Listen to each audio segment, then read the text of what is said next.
అందరికీ వందనములు. దేవుని నామమునకి స్తోత్రములు. ఎలా ఉన్నారండి? బాగున్నారా? మరి క్రిస్మస్ పండుగ బాగా జరుపుకున్నారు కదా అందరూ. ఈరోజు మనం ఒక వాక్యం మాట్లాడుకున్నామండి. మన ధ్యానాంశము, దేవుడు చెప్పిన ఏ మాట అయినను నిరర్ధకము కానేరదు. దేవుడు చెప్పిన ఏ మాట అయినను నిరర్ధకము కానేరదు. ఇది లూకా సువార్త 1వ అధ్యాయము 37వ వచనంలో ఉంది. చూసుకుందామండి, చదువుదాం.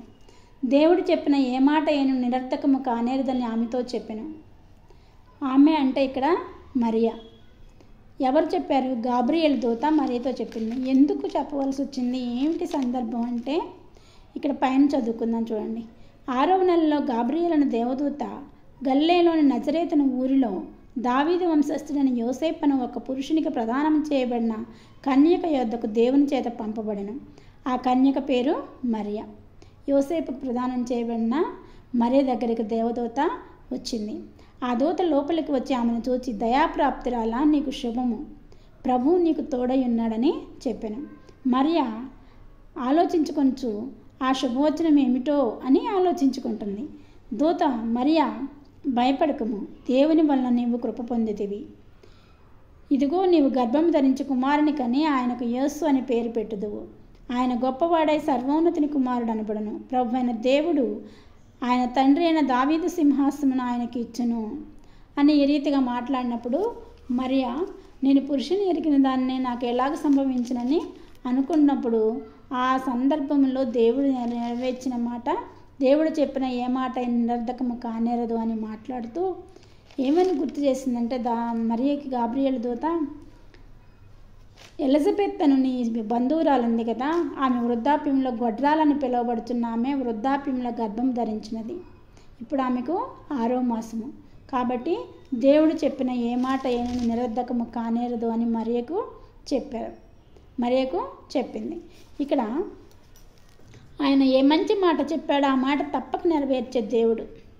ఏదైనా కీడు సంభవించే మాట చెప్తే అది పశ్చాత్తాపడతాడు, తీసేసి ఆయన మరి మంచిగా మారుస్తాడు దాన్ని. ఎందుకంటే దేవుని వాక్యంలో మనం చూసినట్లయితే, మరియతో దేవుని దూత, నీవు చూసావా, ఎలిజబెత్ గర్భం ధరించి ఉన్నది అని చెప్పింది. ఆయన మాట ఇచ్చి తప్పేవాడు కాదు. ఆయన వచ్చి నీకు ఇచ్చిన వాగ్దానము నెరవేర్చును, దేవుడు నీకు ఇచ్చిన వాగ్దానాన్ని నెరవేరుస్తాడని గాబ్రియేలు దూత చెప్తుంది. సో మనకి ఇక్కడ మన గ్రంథంలో ఎవరికి మాట ఇచ్చి ఎన్ని మాటలు దేవుడు నెరవేర్చాడో చూద్దాం. ఆదికాండము 18:14 వచనం. ఆదికాండము 18:14 వచనం. యెహోవాకు అసాధ్యమైనది ఏదైనానున్నదా? మీదటికి ఈ కాలంన నిర్ణయ కాలమందు నీ వద్దకు తిరిగి వచ్చేదను, అప్పుడు సారాకు కుమారుడు కలుగునెను. ఇక్కడ దేవదూత మాట్లాడుతుంది అబ్రహాంతో. మీదటికి ఇదే సమయంకు నేను తిరిగి వస్తాను, సారాకు కుమారుడు కలుగును అని చెప్పాడు. అలాగనే కలిగాడు కదా. సో దేవుడికి అసాధ్యమైన కార్యం లేదు. సారా వృద్ధాప్యంలో ఒక శిశువుని కనడం, కుమారుణ్ణి కనడం జరిగింది. అలాగే యేసు భూమి ఆకాశంలో సృజించి ఆయనకు అసాధ్యమైనది ఏదీ లేదు. భూమి ఆకాశంలో సృజించిన మన తండ్రి అయిన దేవునికి అసాధ్యమైన కార్యం ఈ లోకంలో ఏమీ కూడా లేదు. సమస్తము సాధ్యమే. ఆయన మాట చెప్పి ఆయన మాట ఏదైనా నిరర్ధకము కానేరదు.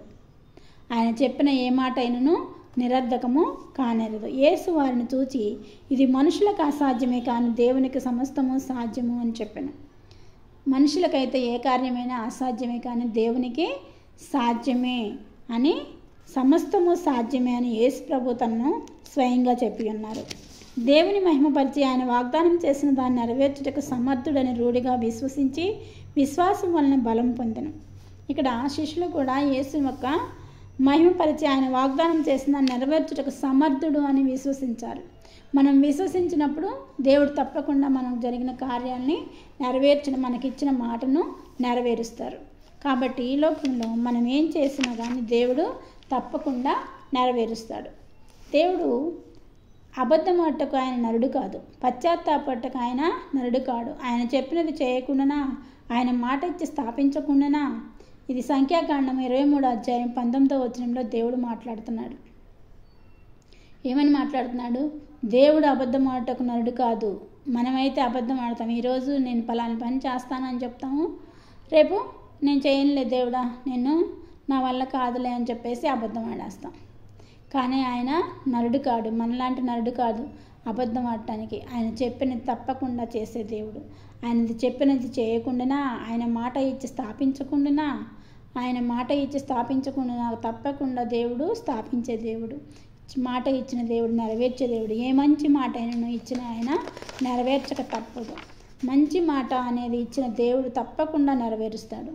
ఒకవేళ ఏదైనా కీడు జరిగేది అయితే ప్రార్థిస్తే తప్పిస్తాడు. ఇక్కడ హిజ్కియాకి మరణకాలం వచ్చిందని చెప్పినా కానీ హిజ్కియా కన్నీటితో ప్రార్థిస్తే దేవుడు మనసు మార్చుకొని హిజ్కియాకి 15 సంవత్సరాల ఆయుష్ను పొడిగించాడు. కాబట్టి మంచి మాట అయితే తప్పకుండా నెరవేరుస్తాడు. కీడు కలిగే విషయం అయితే దేవుడు తనకి మళ్ళీ వెనక్కి తీసుకుంటాడు. మనం పశ్చాత్తాపడి కన్నీటితో ప్రార్థిస్తే తప్పకుండా వెనక్కి తీసుకుంటాడు మన దేవుడు.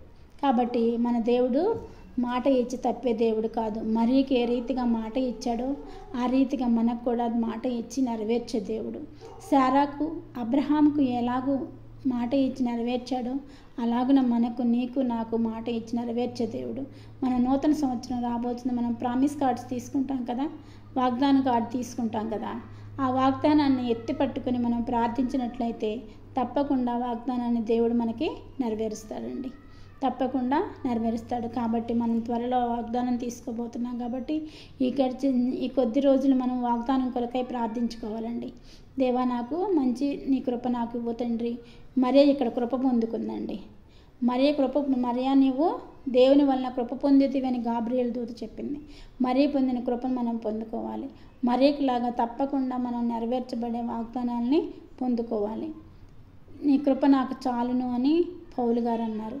కాబట్టి దేవుని యొక్క కృపని ఈ యొక్క సంవత్సరాంతంలో మనము ఆయన యొక్క కృప కోసం ప్రార్థించి మంచి వాగ్దానం పొందుకొని ఆ వాగ్దానాన్ని దేవుడు నెరవేర్చడని ఆశా నిగ్రహంతో మనం ఉండాలని కోరుకుంటూ ఈ చిన్న వాక్యాన్ని ముగిస్తున్నాను.